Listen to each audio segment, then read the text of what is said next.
உங்கள் சத்யாவில் இப்பொழுது ஆடி அதிரடி தள்ளுபடி. மெகா டிவி நேயர்களுக்கு வணக்கம். பெண்கள்.com நிகழ்ச்சியில் சுபகிரகம் பகுதியில் அனைவரையும் சந்திக்கிறதுல மிகவும் மகிழ்ச்சி. இன்றைக்கி நம்ம இந்த ஆடி மாதத்தினுடைய இன்னொரு சிறப்பு நிறைந்த 2 நாட்கள். இது ஞாயிற்றுக்கிழமை நமக்கு நாக சதுர்த்தி, அதுக்கு அடுத்த நாள் அதாவது 16, 17 கருட பஞ்சமி. ஸோ இந்த சதுர்த்தி அண்ட் பஞ்சமி வளர்பிறையில் வரக்கூடியது ரொம்ப ரொம்ப விசேஷமான நாள். கருடனுக்கும் நாகத்துக்கும் ரொம்ப ரொம்ப விசேஷம். ஸோ இந்த சதுர்த்தி நம்ம எப்போவுமே என்ன பண்ணுவோம்னா, சதுர்த்தியில் விநாயகரை வழிபாடு செய்கிறது ரொம்ப விசேஷம் இல்லைங்களா? ஆவணி மாதம் நமக்கு அடுத்த மாதம் அமாவாசைக்கு பிறகு வரக்கூடிய 4வது நாள் சதுர்த்தி வரும். அது விநாயகரினுடைய பிறந்த நாளாக கொண்டாடுகிறோம். அந்த விநாயகர் பிறந்த நாளைக்கு அதுக்கு 1 மாதம் முன்னதாக இப்போ வரக்கூடிய இந்த வளர்பிறை சதுர்த்தி ஞாயிற்றுக்கிழமை ஆகஸ்ட் மாதம் 16ஆம் தேதி என்ன அப்படின்னு கேட்டிங்கன்னா நாக சதுர்த்தி. மறுநாள் கருட பஞ்சமி, திங்கக்கிழமை அன்னைக்கு கருட பஞ்சமி. இந்த நாகமும் கருடனும்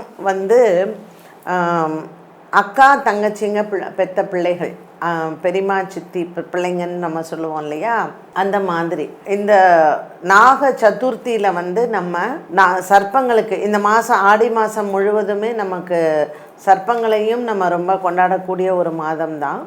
அப்படி அந்த சர்ப்ப வழிபாடில் நமக்கு ஆடி வெள்ளிக்கிழமை விட்டு போயிருச்சு அப்படின்னா நாக சதுர்த்தியில் நம்ம கொண்டாடலாம். ஸோ இந்த நாக சதுர்த்திக்கு என்ன வரலாறு, என்ன கதை அப்படின்னு பார்த்திங்கன்னா, ஒரு ரொம்ப பாசம் மிகுந்த சகோதரிகள் இருந்தாங்க. ஒரு சகோதரி, அவருக்கு அந்த சகோதரிக்கு ஒரு ரொம்ப பாசம் மிகுந்த ஒரு சகோதரன் இருந்தார். அந்த சகோதரனை நாகம் தீண்டி அவர் இறந்துடுறாரு. அப்போ இந்த சகோதரி என்ன பண்ணுறாங்க, இந்த சர்ப்பத்துக்கு விரதம் இருந்து இந்த ஆடி மாதத்தில் அமாவாசைக்கு பிறகு வரக்கூடிய 4வது நாள் அந்த சதுர்த்தி திதியில் சர்ப்ப வழிபாடு அவங்க நாக சதுர்த்திக்கு பண்ணுறாங்க. ஸோ அந்த நாக சதுர்த்திக்கு பண்ண அந்த சர்ப்ப வழிபாடு அவங்க விரதம் இருந்து நாகத்துக்கு போய் தீபம் ஏற்றி வழிபாடுகள் செய்து தன்னுடைய அண்ணனுடைய உயிரை திரும்ப தருமாறு அவங்க கேட்கும்போது அந்த சர்ப்பம் அந்த அண்ணனுடைய உயிரை திரும்ப கொடுக்குது. அதனால் நாக சதுர்த்தியில் ஆடி மாதம் வரக்கூடிய இந்த வளர்பிறை சதுர்த்தியில் பெண்கள் பொதுவாக தங்களினுடைய சகோதரன் நன்றாக இருக்க வேண்டும், சகோதரனுக்கு நல்ல ஆயுள் ஆரோக்கியம் நல்லா இருக்கணும்னு வேண்டிக்கிட்டு போய் அந்த சர்ப்ப வழிபாடை கோயிலில் செய்வாங்க. பொதுவாக நீங்கள் பார்த்திங்கன்னா இந்த சர்ப்ப வழிபாடு சர்ப்பம் அப்படிங்கிறது நம்ம இந்து மதத்தில் பெரிய அது ஒரு கடவுளுக்கு அது ஒரு வாகனமாக இருக்குது. மகாவிஷ்ணுவுக்கு ஆதிசேஷன் படுக்கையாக இருக்கார். சிவபெருமானுக்கு கழுத்தில் ஆபரணமாக இருக்கார் வாசுகி அப்படிங்கிற நாகம். இந்த உலகத்தையே தாங்கக்கூடியது நவநாகங்கள் அப்படின்னு சொல்லக்கூடிய 9 விதமான சர்ப்பங்கள் முக்கியத்துவம் பெறுது. அதில் அம்பாளுக்கு கொடையாக இருக்குது, மகாவிஷ்ணுவுக்கு படுக்கையாக இருக்குது, சிவபெருமானுக்கு ஆபரணமாக இருக்குது. இப்படி இந்த சர்ப்பங்கள் நாம் இந்த எல்லா இடத்துலையுமே பார்த்திங்கன்னா கோவில்களில் அது காவல் தெய்வமாக இருக்கும். அந்த இடத்துல இரவு நேரங்களில் சர்ப்பம் சுவாமிக்கு சன்னதியில் ஒரு காவலாக இருந்து போகிற கதைகள் நம்ம எத்தனையோ பார்த்துருக்கோம், நேர்லேயும் நம்ம பார்த்துருக்கோம். இந்த ஆடி மாதம் இந்த நாக சதுர்த்தியில் நம்ம சர்ப்ப வழிபாடு செய்யும் பொழுது பெண்கள் குறிப்பாக அவங்களுடைய உடன் பிறந்தவர்களுக்கும் அதே மாதிரி குழந்தை இல்லாத தம்பதிகள் குழந்தை பிறக்கிறதுக்கும் வேண்டிக்கிறாங்க. மறுநாள் கருட பஞ்சமி. இந்த கருட பஞ்சமி ஏன் 5ஆம் நாள் கொண்டாடுறோம் அப்படின்னு பார்த்திங்கன்னா, கருடனும் மகாவிஷ்ணுவுக்கு வாகனமாக இருக்கார். கருட பகவான் சுவாமியை எப்போவுமே எத்தனை எதிரிகள் சுவாமிக்கு இருக்கார். ஸோ மகாவிஷ்ணுவுக்கு அப்படியே கண்ணும் கருத்துமாக அந்த கருடன் பார்த்துட்டே இருக்கார். ஒரு சின்ன தூசு கூட சுவாமி கண்ணில் படக்கூடாது அப்படிங்கிறது கருடனினுடைய வேலை அதுதான். ஸோ கருடன் மகாவிஷ்ணு கருடனுக்கு மிகப்பெரிய வரங்களை எல்லாம் கொடுத்து தன்னோடவே வச்சுருக்கார். எப்படி நந்தி தேவருக்கு சிவபெருமான் நிறைய வரங்களை கொடுத்து தன்னுடைய வாகனமாக நந்தி பகவானை வச்சிருக்கிறாரோ, மகாவிஷ்ணு தன்னுடைய வாகனமாக கருடனை வந்து கூடவே வச்சுருப்பார். ஸோ கருடனுக்கு வந்து நம்ம அந்த பஞ்சமி திதியில், கருட பஞ்சமியில் அவர் அவதாரம் பண்ணது ஆடி மாதம்தான். ஆடி மாதம் சுவாதி வந்து ரொம்ப விசேஷம் கருடனுக்கு.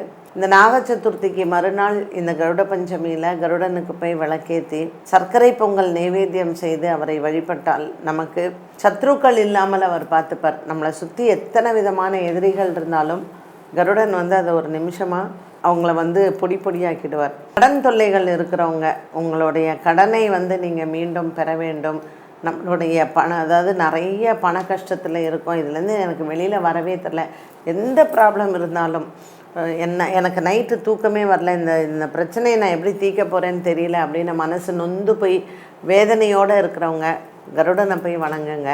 இந்த கருட பஞ்சமியில் கருடனுக்கு போய் விளக்கேற்றி, ஒரு விளக்கு கூட ஏற்றலாம், நெய் விளக்கேற்றலாம், நல்லெண்ணெய் விளக்கேற்றலாம். கருட பஞ்சமியில் விளக்கேற்றி சுவாமியை வணங்கினீங்கன்னா அவ்வளோ விதமான நன்மைகளை கொடுப்பார். கருட தண்டகம் அப்படின்னு ஒரு ஸ்லோகம் இருக்குது. அந்த கருட தண்டகத்தை அன்றைய நாளில் நீங்கள் கருடனுக்கு, அதாவது கொடிமரத்தோட துவயஸ்தம்பத்தோடு இருக்கக்கூடிய கருடன் வந்து ரொம்ப விசேஷம். ஸோ அன்றைய நாளில் நீங்கள் வந்து கருடனை வந்து வணங்கலாம். பொதுவாக வந்து பிரம்மோற்சவத்துல எல்லாம் பார்த்திங்கன்னா எப்போ வந்து கருட வாகனம், ஏன்னா அவரை பெரிய திருவடி அப்படின்னு சொல்கிறோம், ஆஞ்சநேயரை சிறிய திருவடி அப்படின்னு சொல்லுவோம்.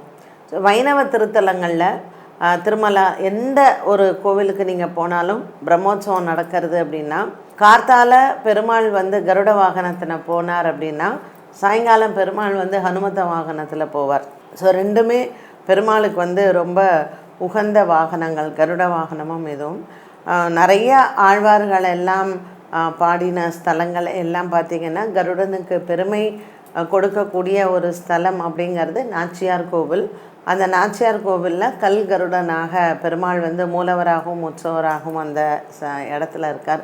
அதே மாதிரி ஸ்ரீவில்லிபுத்தூரில் வந்து பார்த்திங்கன்னா கருடன் தான் ஆண்டாளுக்கும் பெருமாளுக்கும் கல்யாணம் பண்ணி வைக்கிறார் அங்கே ஸ்ரீவில்லிபுத்தூரில். இப்படி கருடனினுடைய பெருமைகளை சொல்லணுன்னா சொல்லிகிட்டே போகலாம்.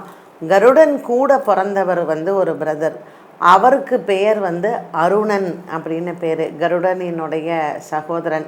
கத்ரு முனிவருக்கு வந்து 2 மனைவிகள், அக்கா தங்கச்சி 2 பேருமே. அவர் வந்து இவாளுக்கு ரொம்ப நாளாக குழந்தை இல்லை அப்படின்னு சொல்லிட்டு அவள் வந்து தபஸ் பண்ணுறா. அப்போது முனிவர் வந்து அவள்கிட்ட அதாவது கருடனுடைய அம்மாட்ட வந்து 2 முட்டையும், அந்த கருடனினுடைய சித்திக்கு அவங்க அம்மாவுடைய தங்கச்சிக்கிட்ட ஒரு சில முட்டைகளையும் கொடுக்குறாங்க. இதை பல வருட காலம் இதை நீங்கள் வந்து பாதுகாக்கணும் அப்படின்னு சொல்கிறாங்க. இந்த கருடன் வந்து முழு உருவத்தில் கருடன் வந்து பிறக்கிறாரு.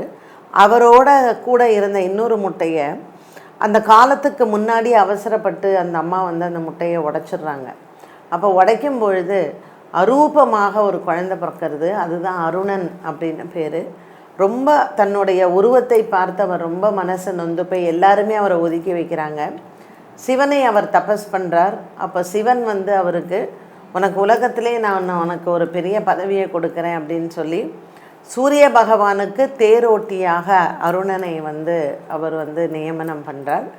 இந்த நிகழ்வு அருணனுக்கு அந்த பதவியை கொடுத்து அவருக்கு ஒரு அந்த அரூபமாக இருந்த அருணனுக்கு சாப விமோச்சனத்தை கொடுத்த இடம் எது அப்படின்னு பார்த்திங்கன்னா திருமெய்யச்சூர். அங்கே வந்து ரத்த சப்தமி ரொம்ப விசேஷமாக கொண்டாடுவாங்க.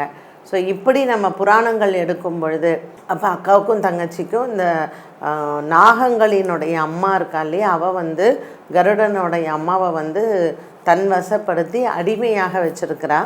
அப்போது ஒரு போட்டி வருது. இந்திரலோகத்தில் இருக்கக்கூடிய இந்திரனினுடைய குதிரையின் வால் என்ன நிறம், இதுதான்.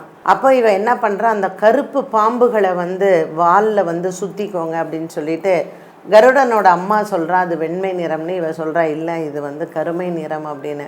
ஸோ இவ தோற்று போய்ட்றா. அதனால் அவளை வந்து பல வருடங்களாக அடிமையாக வச்சுருக்கா. கருடன் பார்க்குறாரு அம்மாவை வந்து சிறையிலேருந்து வெளியில் கொண்டு வரணும்னு சொல்லி இந்திரலோகத்திலேருந்து அமிர்த கலசத்தை அவர் எடுத்துன்னு வந்து அவங்க கேட்குறாங்க, நாகலோகத்தில் வந்து எங்களுக்கு அந்த அமிர்த கலசத்தை கொண்டா அப்படின்ட்டுன்னு. ஸோ அவர் எடுத்துன்னு வர நாக உலகத்துக்கு அந்த அமிர்த கலசத்தை அவர் கொடுக்குறார். இந்த நிகழ்வெல்லாம் நடந்தது வந்து பார்த்திங்கன்னா இந்த நாக சதுர்த்தி அண்ட் கருட பஞ்சமியில். அதான் அடுத்தடுத்த நாள் இதை வந்து நம்ம கொண்டாடுகிறோம். நம்ம வீட்டில் நாக சதுர்த்தியில் வெத்தலை பாக்கு பழம்லாம் வச்சு நவ நாகங்களையும் மானசீகமாக நம்ம பிரார்த்தனை பண்ணிக்கலாம் விளக்கேற்றி. கருட பஞ்சமிக்கு மற்ற நாள் காத்தால விஷ்ணு ஆலயங்கள் போயிட்டு கருடனுக்கு விளக்கேற்றி பிரார்த்தனை பண்ணிக்கலாம். ஸோ நம்மளுக்கு என்றைக்குமே எதிரிகள் இருக்கக்கூடாது அப்படிங்கிற பிரார்த்தனையை இந்த கருட பஞ்சமியில் வணங்கி, திங்கக்கிழமை வருது, அதனால் அனைவரும் கருட பஞ்சமியை கொண்டாடலாம்.